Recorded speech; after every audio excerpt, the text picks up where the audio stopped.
मुजफ्फरनगर में पुलिस को बड़ी कामयाबी मिली है। पुलिस ने राजस्व हानि करने वाले एक गिरोह का पर्दाफाश किया है, जिसमें 3 शातिर लोगों को गिरफ्तार करने में पुलिस को सफलता मिली है।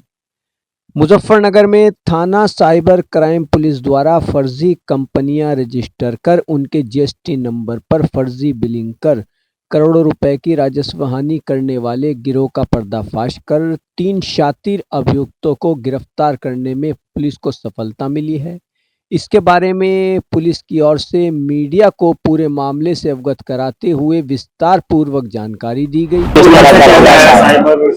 देखिए, ये साइबर टीम जो है जो जनपद में जीएसटी के अभियोग पंजीकृत हैं, उनकी नोडल ऑफिसर एसपी क्राइम के रूप में मैं नोडल ऑफिसर की भूमिका में हूं और ये हमारी साइबर टीम ने जो है गुड वर्क किया है।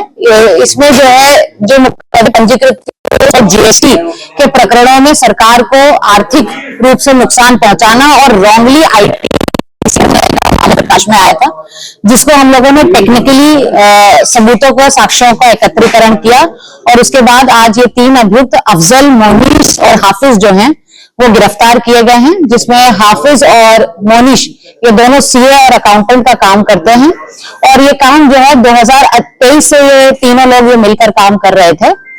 इनके द्वारा जो है फर्जी तरीके से पहले कंपनियां रजिस्टर की जाती हैं और उन रजिस्टर्ड कंपनियों के माध्यम से ट्रांजैक्शंस दिखाई जाती हैं, फिर फर्जी तरीके से जीएसटी भरा जाता है और आईटीसी की लायबिलिटीज को सेट ऑफ किया जाता है और क्लेम भी किया जाता है। आईटीसी पास ऑन करके उसे क्लेम भी करते हैं।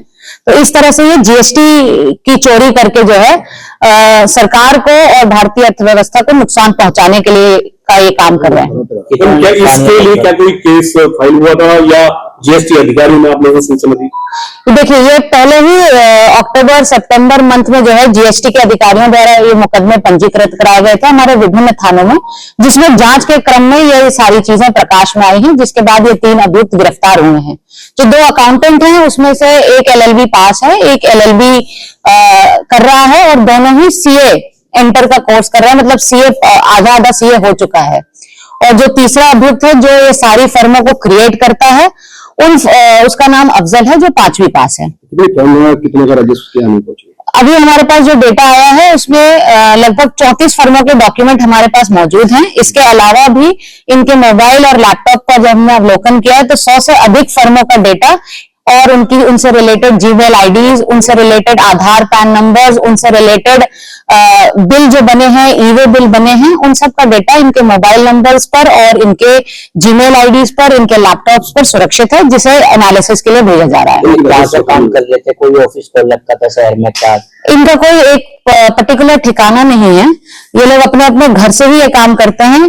केवल जो है फोन के माध्यम से सारी चीजें स्कैन करके भेजी जाती हैं और ये घर पे ही प्रिंटर लगा के उसे जो है ईवे बिल्स को जनरेट करते हैं और सारा आवागमन दिखाते हैं। बरामदगी में देखिए कई सारी चीजें बरामद हैं।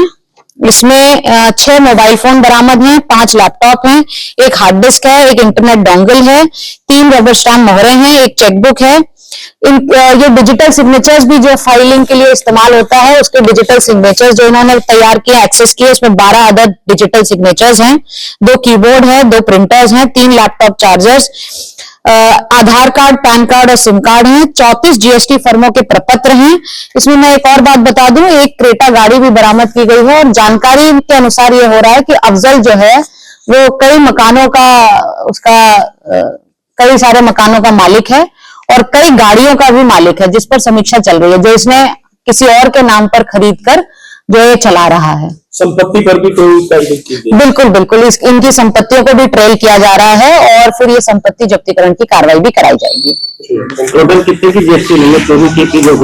आज के डेटा जो जीएसटी ने हमें उपलब्ध कराया है वो लगभग 42 करोड़ रुपए उन्होंने उपलब्ध कराया, 42 करोड़ प्लस उपलब्ध कराया है, पर ये केवल 34 फर्मों का डेटा है। हमारे पास मोबाइल्स में 100 से अधिक फर्मों के बारे में जानकारी है, तो और डेटा भी एकत्रण किया जाना है, तो ये संख्या भी बढ़ेगी। और कोई भी लोग इसमें शामिल है? अभी और उस पर जानकारी की जा रही है।